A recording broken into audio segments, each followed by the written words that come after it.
All right. So this topic I can actually speak on a little bit more confidently. But 2022 in music, specifically like albums, because I'm sure we had a we're this is going to be the list that's very different between you and me because we both listened to very very different albums in full. Yeah. Yeah. You go first while I try to look through. Sift through a list of All right. Well, albums. we're not going to do it backwards this time. So starting at 3. Actually, I'm just going to go grab it. Okay. It's right behind me anyway. Oh, I'm gonna sneeze. Ah. God damn it! I didn't sneeze, David. I didn't sneeze at all. What a rude. I don't care. It's fine. It actually really bothers me when I want to sneeze and then I can't sneeze, but I guess there's nothing I can do about it now. Jail. Do you have a feather duster that I can borrow really quick? No. That's fine. Continue with your list. My number 3 album was Impera by Ghost. So, Ghost is it's my second favorite band running right now. Okay. And everything they put out, I really like. This is their 5th album, and in my ranking of them, this is only number 4. Yeah. But despite that, it's still my 3rd favorite album of the year because the first half is so goddamn good. I don't care that the second half isn't. Everyone knows Ghost because they're like, they dress up, like, and you think they're gonna sound like fucking, right? What was that?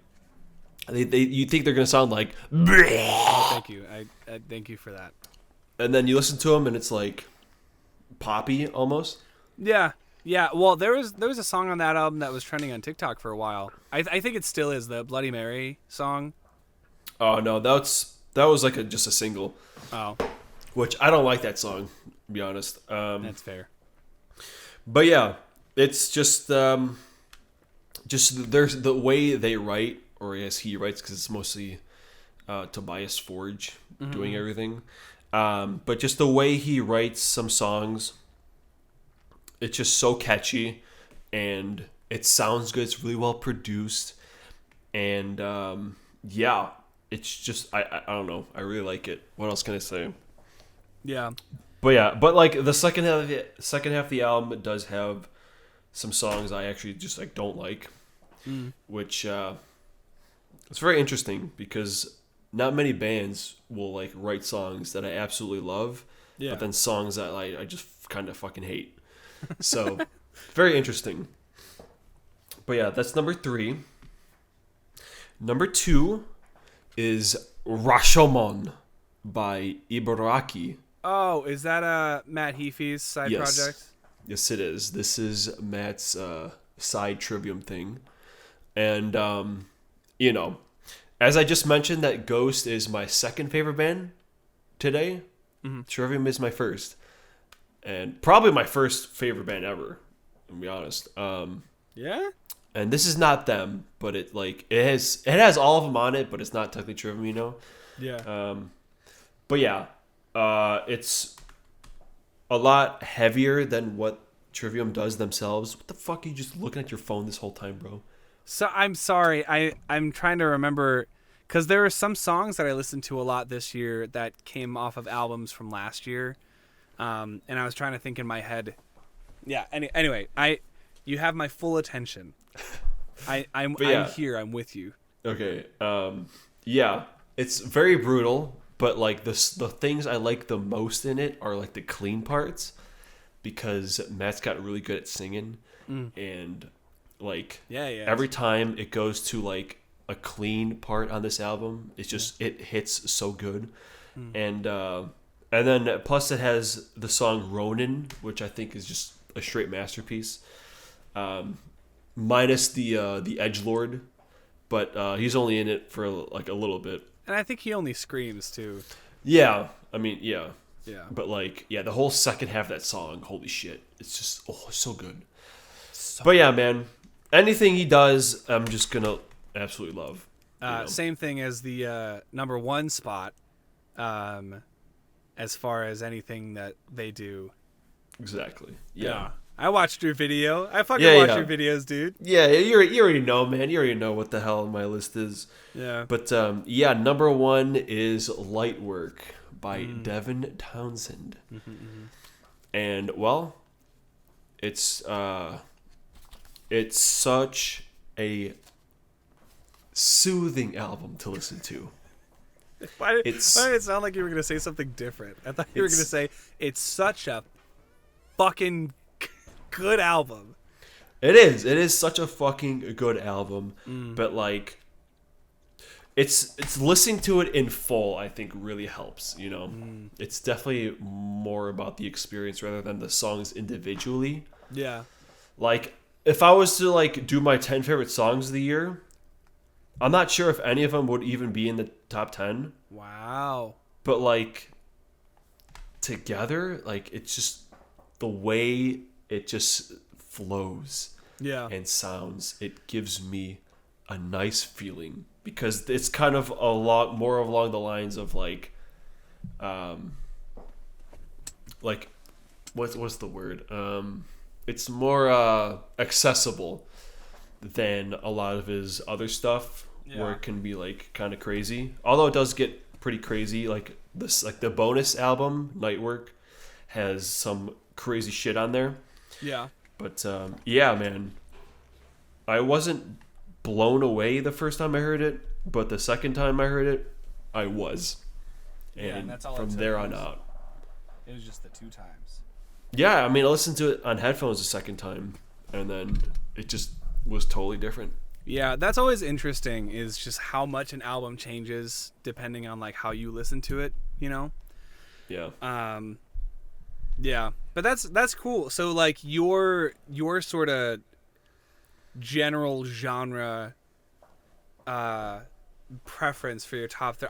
I always think like whatever new albums you listen to in a given year kind of reflect what your like favorite genres are, you know? Because again, our lists are going to be very different because I haven't listened to any of those albums, you know, and I don't think you've listened to any of mine until, you know, we do another sort of swap where instead of playing Persona 5 and Breath of the Wild, we're listening to, you know, this album or that album. Honestly, we should probably just do that once a month. Just like give Yeah. each other an album to listen to, you know, and then we can do like a video at the end of every year and it's like, all right, out of the 12 albums you gave me, here's how I ranked them. Yeah. You know? I mean, I did make you listen to The Stranger, which I guess. Oh But, yeah. I mean, you knew like a lot of those songs already anyway. Yeah, like we do that pretty regularly anyway, just like if there's a single song or something. But I think it could be a cool, just sort of reaching out and getting a new sort of perspective on you know, certain songs. Ja. Yeah. Let's go ahead and reset this meeting before we time out. Ja. So we got 2.5 minutes. 2 minutes till the meeting's over. It's almost bedtime, dude. 45 minutes. I have to be asleep. Not asleep, but like laying in bed. But I don't think that's gonna happen because Gen 8 has like 40 million goddamn games. It's crazy. It's crazy. We're not doing our favorite games this year because we didn't play shit. Huh. Now I was telling the people how we're not, because we're doing like our favorite albums and movies, but we're not doing our favorite games because Yeah. like we didn't beat anything this year, barely. Yeah, dude. I feel like favorite games this year has just been. I know what my favorite game of 2022 is, but we're already talking about it on this episode. We can do honorable mentions though, like if there's, you know, really quickly. Anyway, your favorite albums are Yeah. So in no particular order, only because quick. what a cop out, dude. I know. Okay. Well, I can try to put them in order. But I wanna. want to always relay this message from I forget if it was a video that I saw or if it was like a blog post or something, but oh no, it was a YouTube video and it was talking about favorite movies, and someone was talking about Ghibli movies, and they brought up the conversation.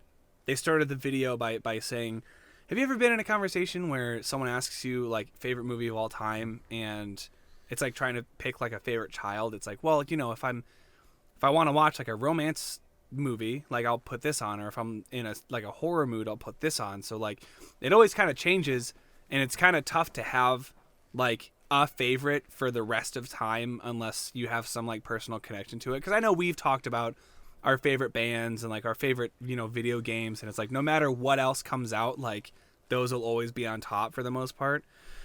So instead of thinking, you know, favorite things of all time, this person phrased the question a little differently, and they were like, instead try to ask someone like, what's your favorite movie right now, or like what's your favorite game right now, you know? And it's like that can always change, and it's like it kind of reframed the way that I think about favorite things and how I rank them in a personal way, because, you know, sometimes I don't want to listen to my favorite album of all time, you know? Like some days I don't want to pop in like Relient K's Forget Not Slow Down, even though I've gone on record several times saying that it's my favorite album of all time.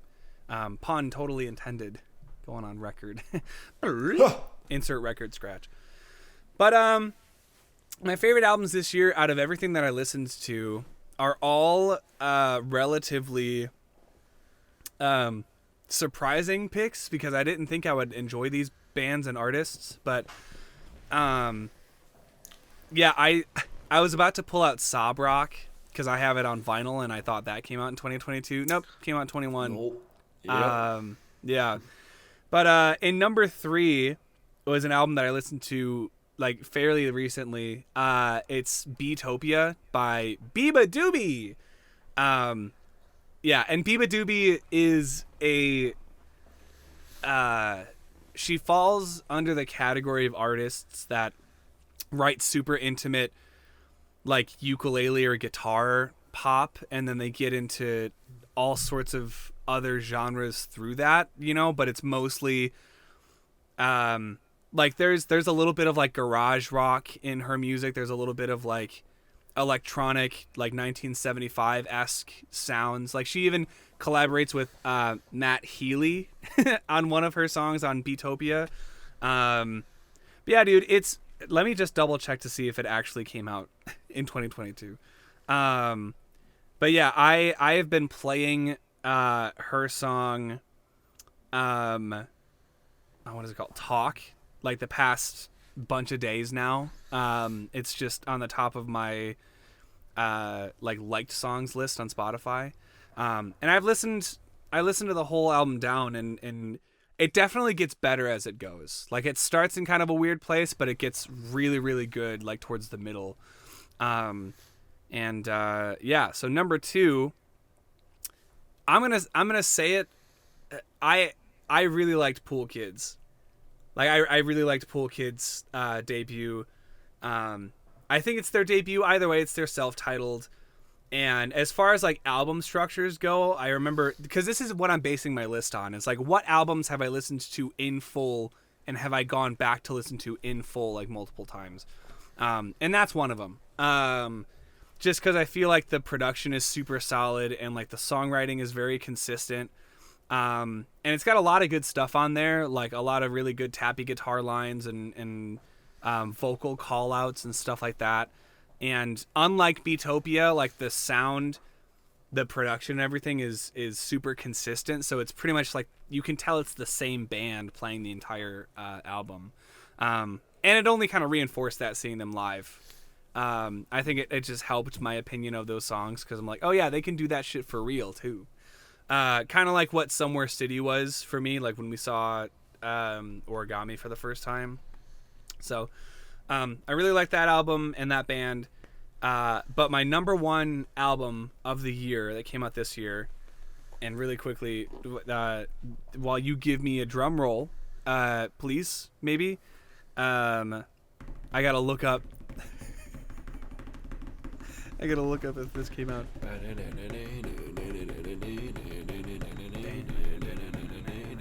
Yeah, okay, it did. Is 5 Seconds Flat by Lizzie McAlpine.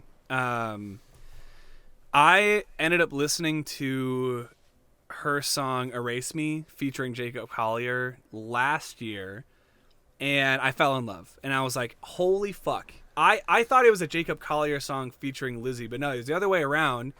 And I found out that he didn't produce the track either. He just contributed vocals and stuff to it. And ever since then, she's been like more and more on my radar. And when I finally found out that her album had come out, I just remember wanting to start that from the beginning so many times. And I would get to the end and I would listen to Orange Show Speedway. I think it's the Orange Show Speedway. Yeah, and it just felt like I went on a whole journey, like a sonic journey from like beginning to end, and like it felt very like well thought out. And there are features on the album, but it doesn't distract from like Lizzie as an artist, like first and foremost. Yeah, I would absolutely go see Lizzie in person. I'm not sure if you would like her music, but honestly, if I am able to find 2 tickets to a show of hers, like, and you would be down to go see just a single, like, I think she has a band, but you know, it's a genre that I don't think either of us are super familiar with. I mean, it's this, like, it's very similar to Biba Doobie, where it's, I not to lump all of these artists in together, but it's kind of like the Billie Eilish effect, where it's a small artist. Hold on. It's a relatively small indie artist that starts recording songs on YouTube and releasing songs onto YouTube, but it's just them and a ukulele or them and a piano or a guitar. And then they write these songs that feel very personal and like visceral, you know, and the way that they sing into the microphone is sometimes super up close, and it's a very specific sound. I call it bedroom pop just because a lot of the times it feels like it was mixed in the box too, like some of my covers that I've put out on YouTube.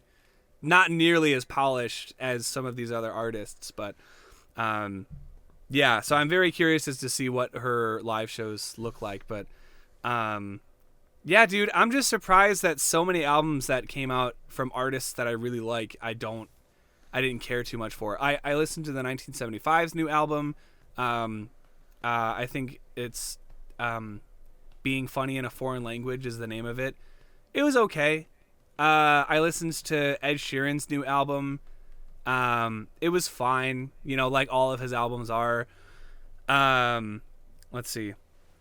Who else had a new album this year that I listened? Oh, yeah, Harry's House. It was okay. I think that was like my go-to for a little while. And then now I listen back to it and I'm like, some of these I don't like love as much as I did. Yeah, I don't know. I will say though that the Foo Fighters, what they recorded for Studio 666 was pretty fucking good. Dream Widow. Yeah, the Dream Widow EP album. EP.